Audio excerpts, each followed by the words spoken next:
এক বাড়িতে একসাথে থাকলেই তাকে পরিবার বলে না।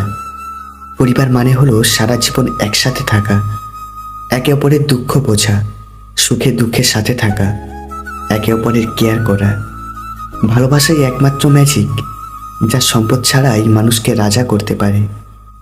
ভুল ট্রেনে যদি উঠেই পড়ো তাহলে পরের স্টেশনে নেমে যাও, কারণ ট্রেন যত দূরে যাবে তোমার ফেরার কষ্টটাও তত বেশি হবে।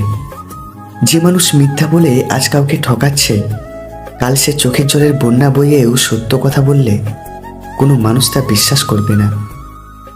রাগ আর অভিমানের মধ্যে পার্থক্য কি? প্রথমটা সব কিছুকে পুড়িয়ে ফেলে, আর দ্বিতীয়টা শুধু নিজেকে পোড়ায়। চাহিদাগুলোকে সামর্থ্যের মধ্যে রাখুন, দেখবেন জীবনের সুখের অভাব হবে না। মশারির বাইরে পা রাখলে মশা তো কামড়াবেই।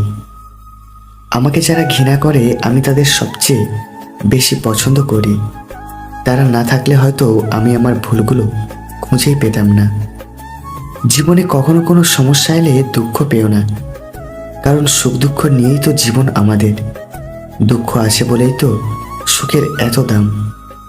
ভালোবাসা দাও, সেবা দাও, সাহায্য দাও, সব দিয়ে দাও, কিন্তু সাবধান, বিনিময়ে কিছু চেও না, তাহলে শুধু দুঃখই পাবে।